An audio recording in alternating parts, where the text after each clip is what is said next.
দিনের শুরু আর শেষটা যে কিভাবে যাবে কেউ বলতে পারে না। সেইরকমই একটা দিন ছিল আজকে। হঠাৎ করে আমাদের দুজনের দেখা হয়ে গেছে যেটা কোনো রকম প্ল্যান ছিল না। চলো তাহলে ভ্লগটা শুরুর থেকে শুরু করা যাক।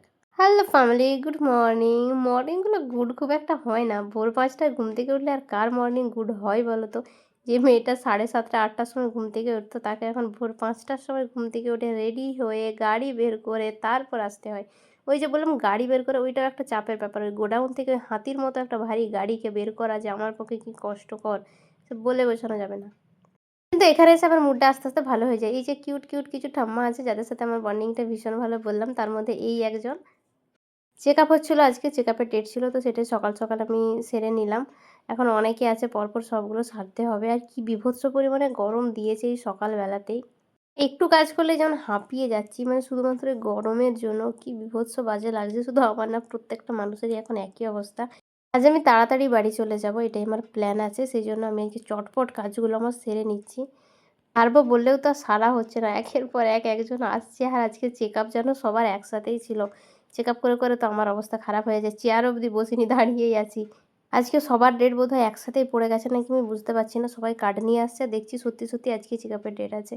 তোমরা অনেকেই মেসেঞ্জারে অনেক কমেন্ট করেছো, মেসেজ করেছো এই সেন্টারটা নিয়ে।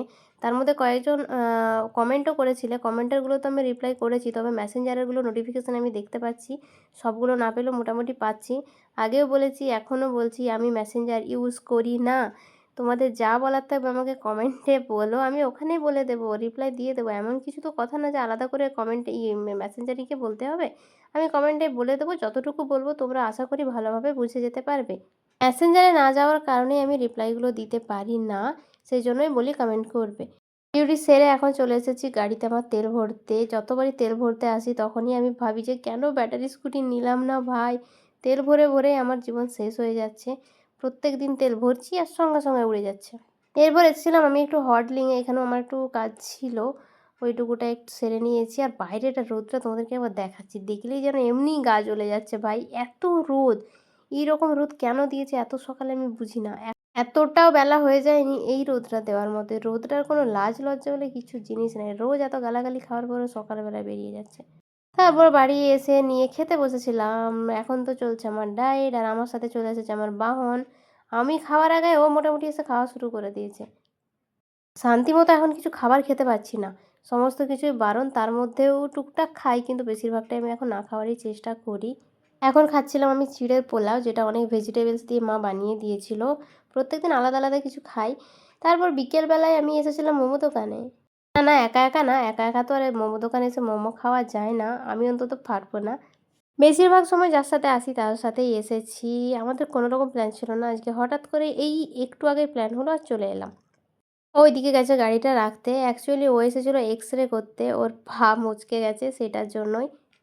মচকেও ঠিক যায়নি, একটু ব্যথা লেগেছিল। ব্যথাটা কমছিল না বলে ও এসেছিল। এইদিকে ক্যামেরা দেখে লজ্জা পেয়ে গেছে। ক্যামেরাটা ঘুরিয়ে নিলাম। ও একদমই ক্যামেরার সামনে আসতে চায় না। এটা অনেকবারই আমি বলেছি। অনেকে ভাবে হয়তো অ্যাভয়েড করে। একদমই না ব্যাপারটা ভাই। ও ক্যামেরার সামনে আসতে চায় না। হ্যাঁ, আমি জোর করে আনি না। জোর করে ক্যামেরার সামনে আনলে সে কমফোর্টেবল থাকে না। আমি দেখেছি এই জিনিসটা। তাই আমি জোর করে আনি না। তবে ওর যখন ইচ্ছা হয় চলে আসে। একটা গলার মধ্যে কি যেন বেজিয়ে নিয়ে চলে এসেছে। যেমন হচ্ছে পার্টি পলিটিক্সের লোক লাগছে ওকে। খুলে রাখতে বললাম। আর এ এত পরিমাণে লম্বা কেন আমি জানি না। আমার ক্যামেরাতে ধরে না একে। তারপর ও গেল মোমো আনতে। দেখো রোদ দিয়েছে। দেওয়ালটাতে এখনো রোদ পড়েছে। আমি এখন যাব ডিউটিতে আবার। এখন ওই 5:30টার মতো বাজছে। আমার 6:30টার সময় টাইম। তো সেইজন্য আমরা ভাবলাম একটু টাইম যখন আছে ওর সাথে আমার দেখাও হয়েছে। ওরও কাজ হয়ে গেছে, এক্স-রে করা হয়ে গেছে। রিপোর্টও ভালো। সেই খুশিতে একটু মোমো খেতে চলে এলাম। ও নিয়েছে মোমো। আমার যেহেতু ময়দাটা খাওয়া বারণ ওইজন্য আমি স্যুপটা খেতে এসেছি। মেইনলি মোমোর থেকে স্যুপটাই আমার বেশি টান। বারবার ওটা খেতেই আছি। চোখ মুখের অবস্থা আমার খুব খারাপ। এবার অনেকে ভাববে যে সকাল থেকে একই ড্রেস পরে কেন আছি?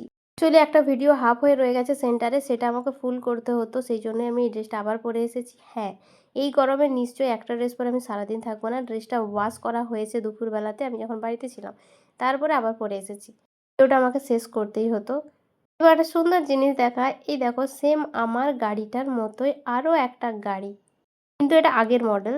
আমারটা তো এখন নতুন এক্সপি, এটা এক্সপি নয় কিন্তু সেম একই ব্যাপার। মানে একটু ১৯-২০ আছে। আমার বেশ ভাল লাগে আমার মতো গাড়িগুলো দেখলে। এদিকে খাওয়া শুরু করে দিয়েছি। আমার তো ময়দা চলবে না বলে শুধু স্যুপ। স্যুপের মধ্যে আমি চিকেন খুঁজছিলাম, আজকে চিকেন কম ছিল। আর ওইদিকে সবে ১ প্লেট নিয়েছে। অনেক গরম আর রোদ দিয়েছে বলে খুব একটা ভালো লাগছে না খেতে। খাওয়া-দাওয়া হয়ে গেছে। ২ প্লেট ৩ প্লেট স্যুপ আর ১ প্লেট মোমো খাওয়া হয়েছে সবে আজকে। তারপর ও গেছে ওদিকে বিল-টিল মেটাতে।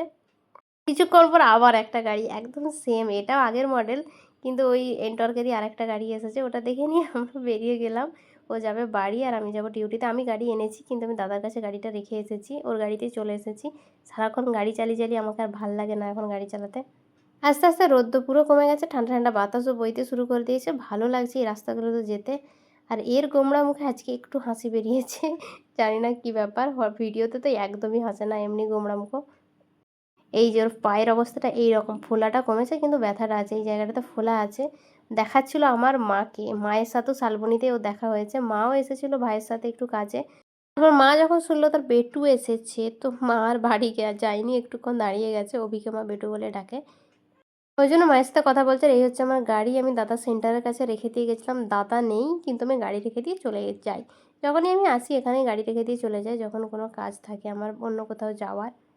এটা অভির দাদারই সেন্টার, যেটা এখন আমার দাদার হয়ে গেছে। যাই হোক চলো আজকের ব্লগ এখানে রাখি। এখান থেকে যাবো আমি ডিউটিতে। যে যার মতো বাড়ি চলে যাবে। চলো তাহলে আজকের মতো আসি। টাটা।